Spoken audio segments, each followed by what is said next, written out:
amazing. He has an awesome YouTube. He is wonderful. And also Jackson Crawford, who doesn't explore the magical lens at all, but he explores everything historic Norse-wise. So of course the runes fall into that. But I wanted something more, and Jackson Crawford had recommended a bunch of books, and this one, when I looked at the sneak peeks inside that you can see, made the most sense to me. So it's a handbook, and it's by Michael P. Barnes. I did notice they still do mention freaking 𝗵𝘁𝗁 in here, but they're not really uplifting his work so much as mentioning him, and it's like a sentence.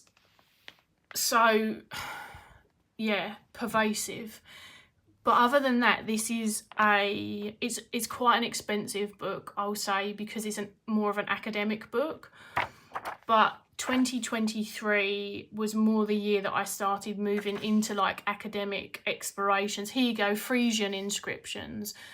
What I came to the decision with as well in my practice moving forward, and I'm very excited to show you hopefully my new runes that I will be getting for Christmas, is that I am going to predominantly stick to using the 𝗬𝗺𝗺𝗺𝗺, and the reason being is because actually the more I got into the English, Frisian, Northern, like Northumbrian, Anglo-Saxon, whatever you want to call them, runes, the thinner the information gets for some of the additional runes, basically.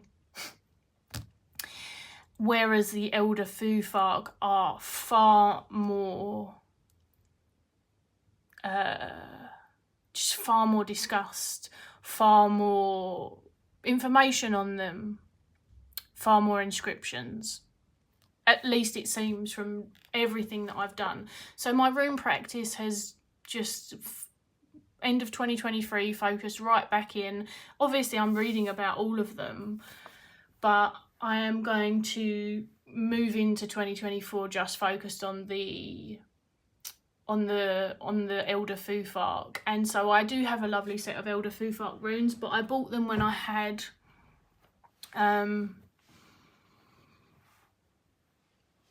like a set amount of money, so I bought them handmade off of an eBayer who had just randomly done one set of runes, and they were really affordable, so I was very lucky.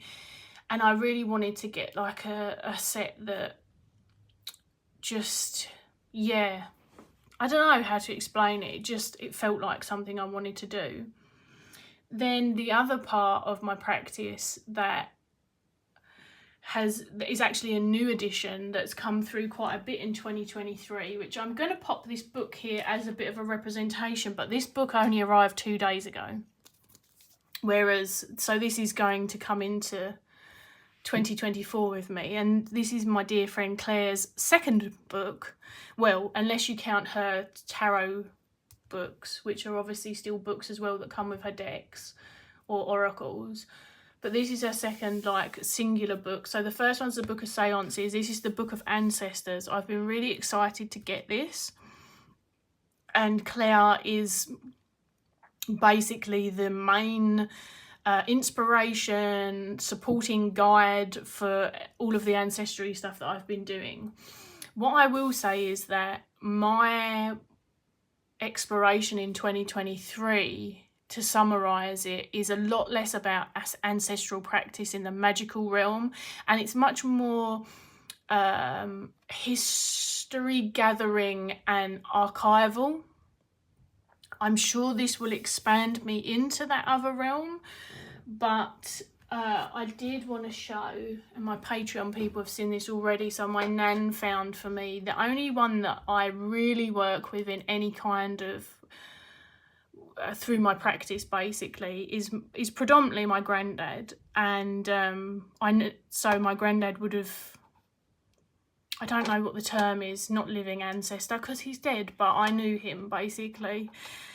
He was like my favourite human in the world. And she found one of his old senior service cigarette tins for me recently, and several of his old coins, including Kelly. You've got to check this out because I know you're still here. This is a 3p coin, which I've never seen before. I didn't even know 3p coins existed. So I actually use this in, playfully I will add, in yes/no divination that I have been trying out with this coin, which is fun. I have been gathering death and birth certificates from, I can only explore one side of my family, which well, technically I could I can explore 2 sides of my family, but I have 3 sides if you want to split it like that. So I have my biological mother, who I can't explore that side. I have my stepmom, I can explore that side. And then I have my biological dad, and I can explore that side. That's what this side is. So I've been exploring that and getting death and birth certificates and just looking into it and kind of finding out a bit. So, oh, it's a threepence. Is that what it's called? And you're wearing a pendant made out. That's awesome. Have a good dog walk, 𝗬𝗁𝗍𝗍. That's very cool. So I've been getting into the ancestry stuff, but it's like I said, it is a practice nevertheless, but it's just perhaps not a practice in the same way that other people would recognize it. I don't know. It's hard to explain. One of my absolute favourite things that I did this year in terms of for my practice though, is I attended some British focused folkcraft, folk magic classes. They were predominantly through Treadwells. If people are familiar with those, they were online ones, and I really lapped them up because I felt like they expanded my practice with either more information if I didn't have it, or for the things that I did have, more inspiration for like spell ideas and rituals. And some of the things we explored was like salt, needles and pins, coins. It was so good. It was so freaking good. So that was kind of like a very affordable as well, incredibly affordable. It was like £10 a class. Gift to myself throughout the year to like enrich my practice in a way where I wasn't stuck at a book, and I was getting to like listen to someone talk and make notes, which I note take like a crazy person. You can tell I used to be a minute taker as well, because there's a lot of notes, but I like it because then I can make it my own. And I thought we'll round this up with just a few of my favourite tools and most used tools this year, a couple of other favourite items, and that's about it really, especially because this is like an hour and a half now. So other than candles, which are a big feature in my practice, they are accessible, they are versatile. I can add herbs to them, I can carve them. In fact, this is a big, my candle, one of them's on the other altar. They're both snake ones though. They get used a lot. Candles just feel incredibly accessible. I never thought I would be much of a candly magic person, but I am just, I suppose it's not that kind of textbook, buy a book out of the magic section, that's the candle stuff I'm doing. It's not really that. And then I have, like people have seen, I treat myself occasionally, well my partner does, to, they're from Candles of the Moon. I love her creations. She is a practicing witch and they feel very intentional and I just love them. So they're great. So that's a big part of my practice in terms of like, I suppose things you can see.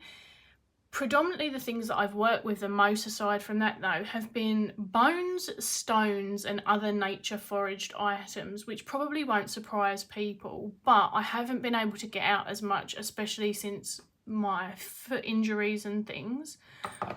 But I just got a couple of representations. So this is my snail shells that all of these I've gathered myself, either out of my old garden, my current garden. Some of them I've varnished, you can see, to bring out their colour. Others I haven't, except from this one, which I actually found on my great-grandfather's grave the one time that I went to it. The stones, I have so many, but this beautiful one, I'm shocked, I tell you, I know. This was out of the most beautiful parcel that I received from my dear friend Vanessa, which I will be sending her one in 2024. We've both been gathering things for each other for a long time now, natural found items, and a lot there was a lot of stuff in hers, so I'm not about to show you all of it, but I use these a lot in ritual space. So that's a good representation of like the stone portion. And then the bone, my friend sent me this, which I totally forgot to tell everyone what I'd worked out it was. So her friends found this, I'm not going to give too many details, but they live in America, and they found, because I don't want to give away where they live, that's what I mean, and they found it like outside there. I think they've got like a farm or something.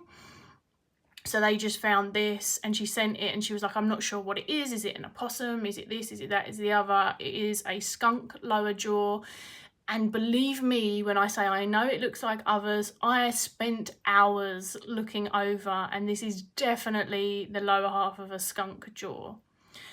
I am almost certain at this stage. So I thought that was very cool, and I've been using the bones a lot in my practice. I use them in my animal gnosis workings. I engage with them through spirit work, I should say, rather than use, because that feels very disrespectful. They are a very relational part of my practice. It's really cool, isn't it?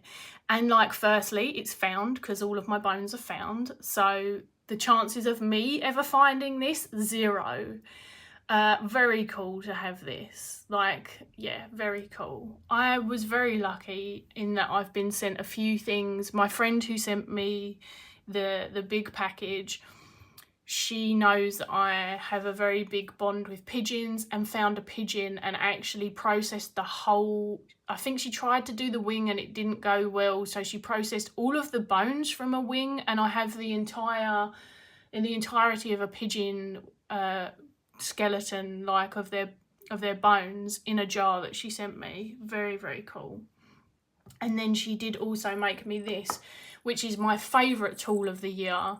Not my most used, because I didn't get it until the end of the year, but this is my rattle, and I've wanted a rattle for the longest time.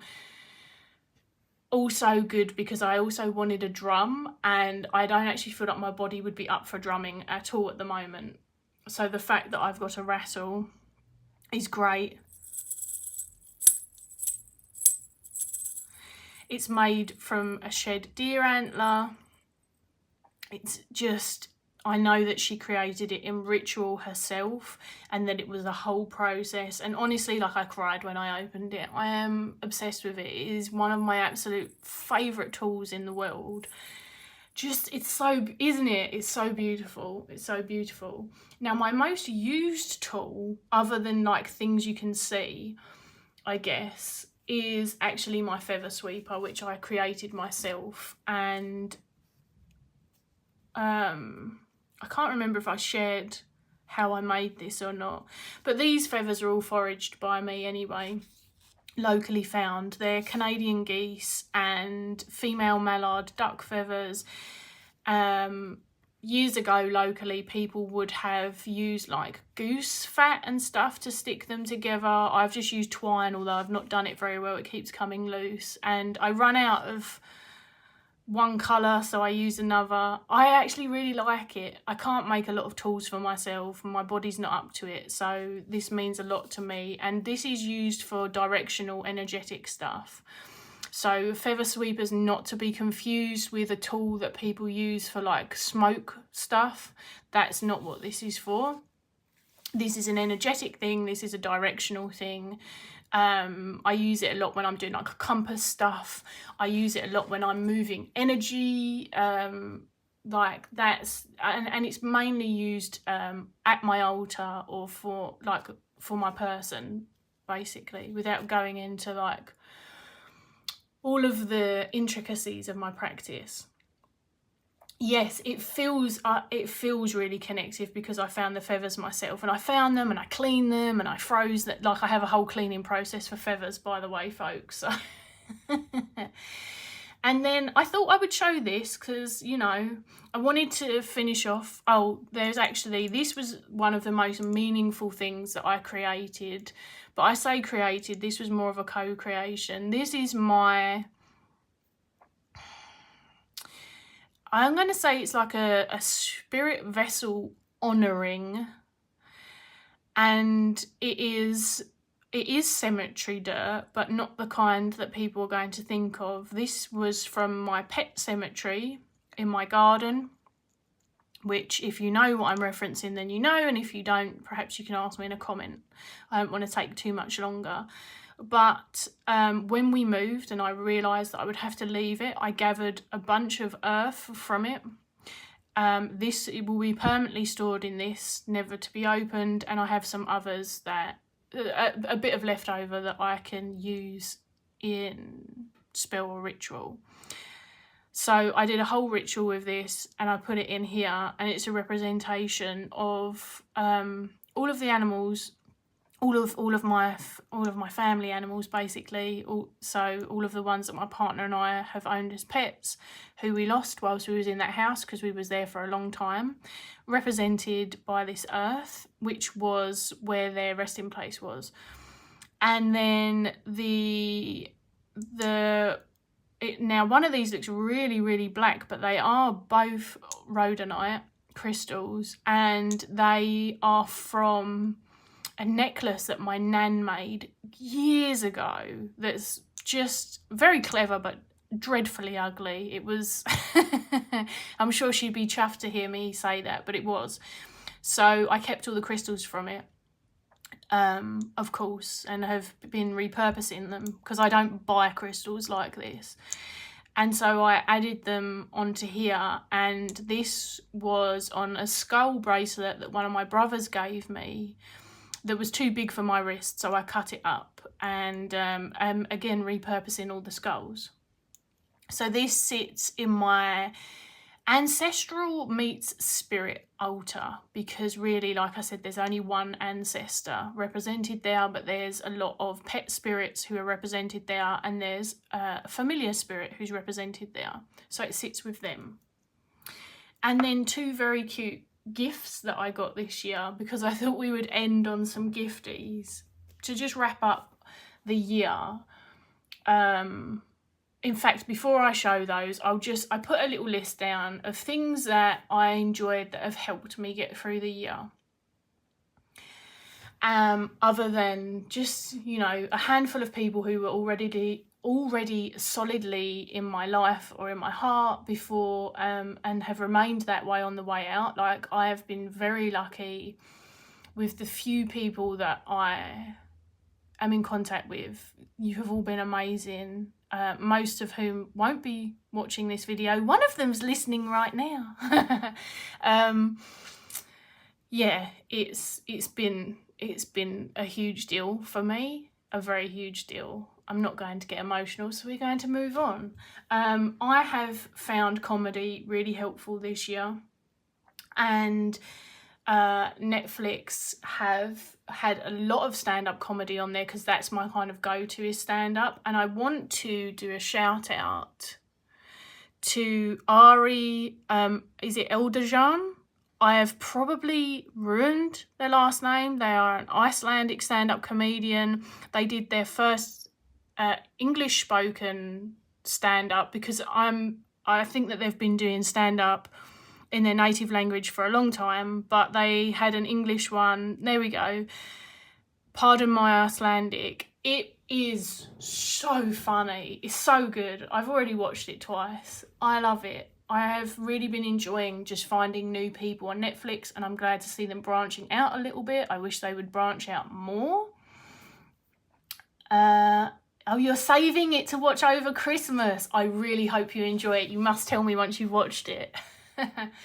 I've also been enjoying gaming. I game on my Switch a lot. Fae Farm has been a really fun one this year, so I'll shout Fae Farm out. My animal studies, my therapeutic studies, my bibliomancy, my poetry, my writing, all of that stuff has been great too, of course. All of the work that I've been doing has been great. That's been helped. And music, always music. My partner kindly got me a year. We saw it on sale, and he got me for the first time ever, because usually I have Spotify for free, which most people will know is fine on a computer but not very good on the phone, and you can't skip and stuff, and I don't have a current working CD player or anything, because I do have lots of CDs, which I will get out, because I did find something to play CDs on the other month, and two of my old go-tos for some nostalgia was some Pink, Try This, and some Alanis Morissette. Not my favourite Alanis Morissette, it's actually her MTV Live one, which is a mixture of a few years of albums, but great CDs nonetheless, and definitely part of my nostalgia kick. But I now have Spotify Premium for a year, and I am sadly excited. So all of that has been great. I don't think I've missed anything massively. It's been long, like I said. The other part of 2023 has predominantly worked on deepening my focus with 𝗺ญ่, so Freya, or Odin. They're both represented on my altar. If you haven't seen them before, I'm going to burn myself if I move Freya, but here's Odin. I have spent the year, when I've had the capacity, continuing my Norse studies, continuing to listen to Jackson Crawford's narration of the poetic Edda, just continuing that. So that's been like a key focus, other than all of the other things that I've mentioned. And like I said, it's become a lot more simplified into those things. And then these two gifts are these just not the cutest? Well, they're very different. So this will be the most popular. I wonder if she's got her name on the back. There you go. This is the creator. And my partner got me this when I got overexcited and saw it on I never go to things like this. It was like a Facebook marketplace online, which is great for people like myself, because I can't go to like Mind, Body and Soul events or places that they sell stuff like this, because like I said, I'm stuck indoors. So they occasionally do them on Facebook and stuff, and I had been notified about one by someone else, and they had this fox. Fox is represented throughout my altar in a big way. I study foxes a lot. I try to support fox people who do charity stuff for foxes. I love animals, but fox is just a really big one. I actually, by the way, got some lovely gifts from Pandora Witch Shop, which weren't foxy, but it has just reminded me, because I've got my Pandora Witch Shop fox thing down here. So maybe I'll show that, because I would like to give them a little shout out. They are my Ukrainian friends who are very, very, very talented.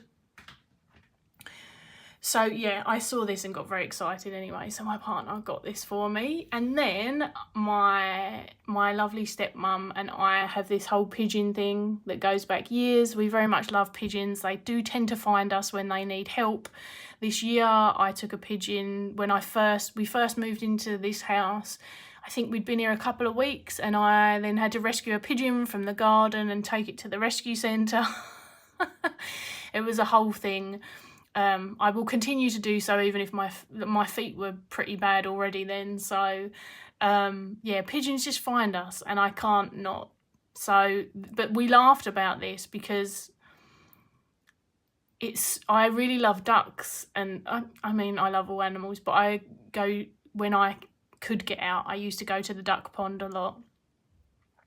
And this is meant to be a pigeon, but kind of looks like an amalgamation of like a pigeon and a duck. And she said, I had to get it for you. I knew you would put it on your altar somewhere. This is the most derpy, adorable little thing in the world.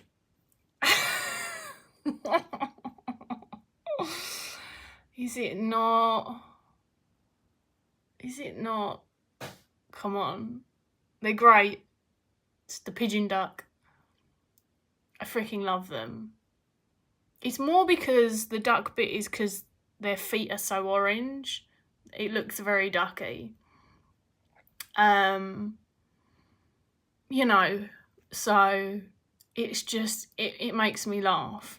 Also, by the by, speaking of pigeons, because the pigeon thing has kind of caught on now with my friends, and they realise like I do speak very is emphatically the right word, but like passionately, especially about animals who are lesser loved by the majority. Animals over here who are considered vermin, or just, you know, anything that's considered like a creepy crawly as well. Because let's face it, if we talk about the more spiritual realms of animals, we know that insects and certain animals aren't popular. They're just not. Hopefully it will change, but they're not. And obviously societal narrative has a lot of power, because we see that with people as well. So I'm very passionate about those kind of animals in particular. And another of my friends sent me a pigeon hoodie, which arrived like a month or so ago. And if you want to see it, go onto Instagram, because I shared a picture on there. It's freaking glorious. So yeah, the pigeon thing. And also pigeons are the same as doves. Like, I don't know how many times I have to explain that to people. Different name for different size and colouring. Same bird, like same species in their scientific categories. They just have a really bad rap. So yeah, I thought I would show these before we finished up, because I'm lucky. I get sent bones and get bought little bits for my space and stuff by the loved people around me. And it's fun to share them, and I'm always very thankful for that, because I appreciate that not everyone can be can share their practice in the way that I can with the people around me. So I'm very lucky for that, and I'm thankful for it. Oh, I had also wrote down just randomly what was my most notable spell this year, which I don't do that many in the grand scheme of things. I do a lot of rituals, and I make charms, probably more, but your kind of more traditional spell, far less. But I put honey jar. I remember my honey jar. It was useful. That's all I'm saying. It was useful. Good on you for loving pigeons. They constantly try to nest on my balcony and drive me around the bend. I've started to appreciate spiders much more since I started gardening. They're so helpful. They're very helpful, aren't they? I know pigeons are... I think any animal's an acquired taste, right? It's like there's definitely too much of a good thing. I often have said to people, because I speak about them so fondly, I don't want people to assume that I'm just like constantly easy breezy. Like, we had an ant infestation come into our reptile room back when we had more than one reptile.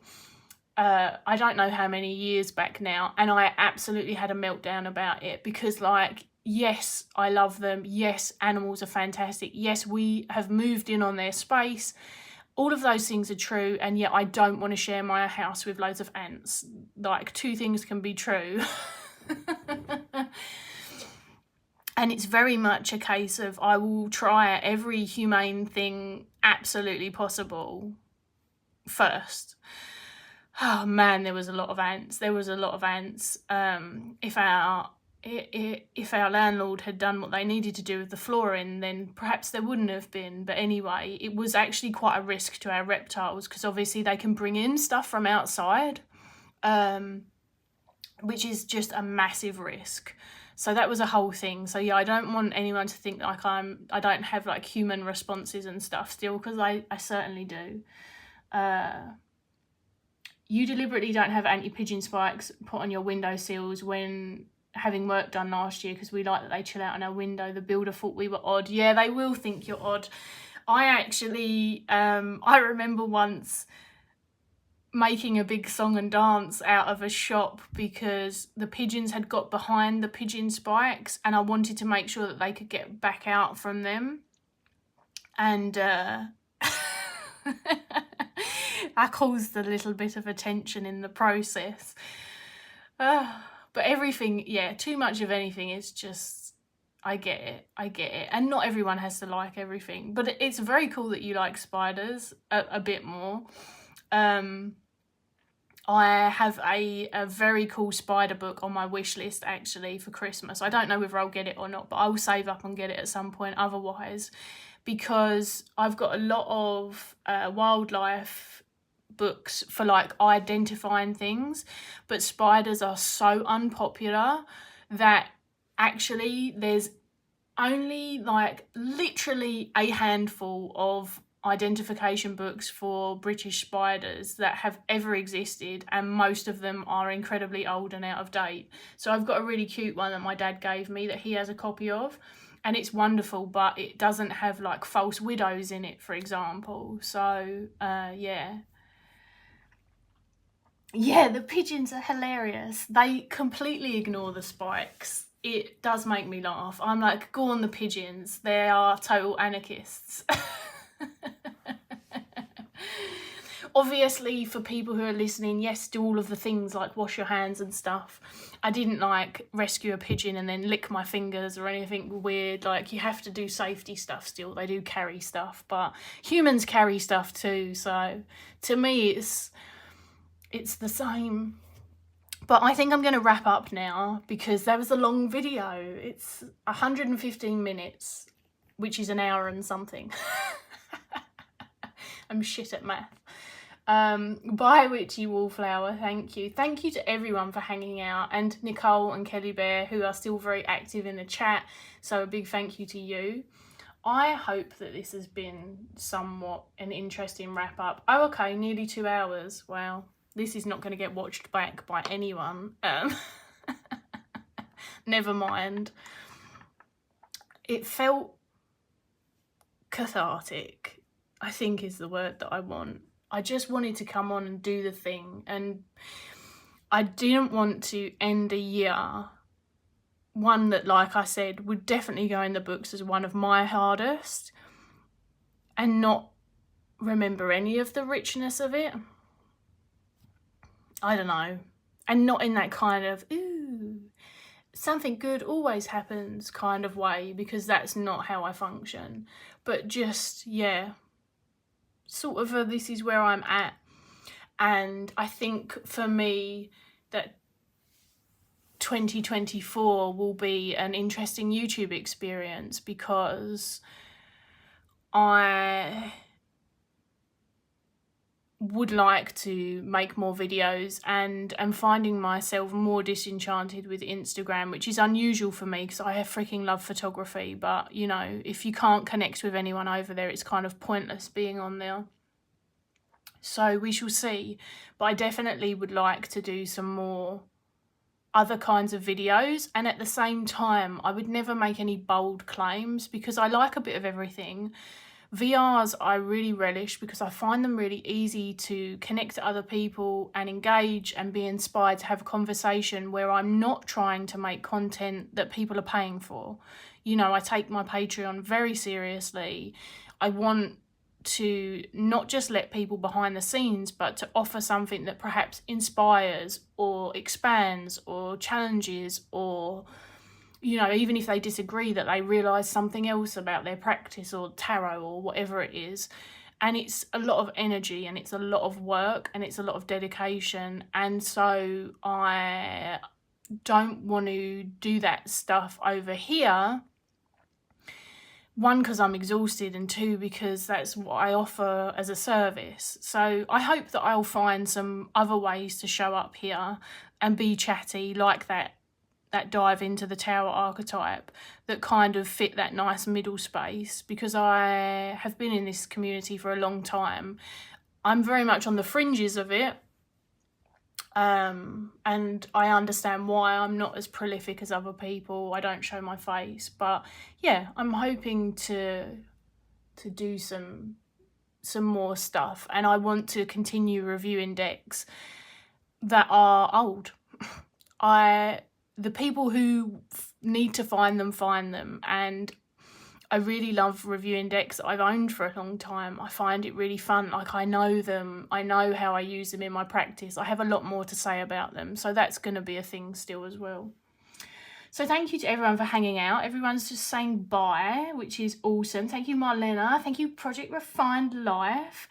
I'm sorry if I've called everyone by their tags predominantly. Again, it's not personal. I'm terrible with names, and if I get your name wrong, then that's worse than just calling you by your tag. And I'm glad that I've livened up your morning at work. And for Kelly, it will be exactly the same time as me. Marlena's been doing chores. Thankful for how you impacted my 2023.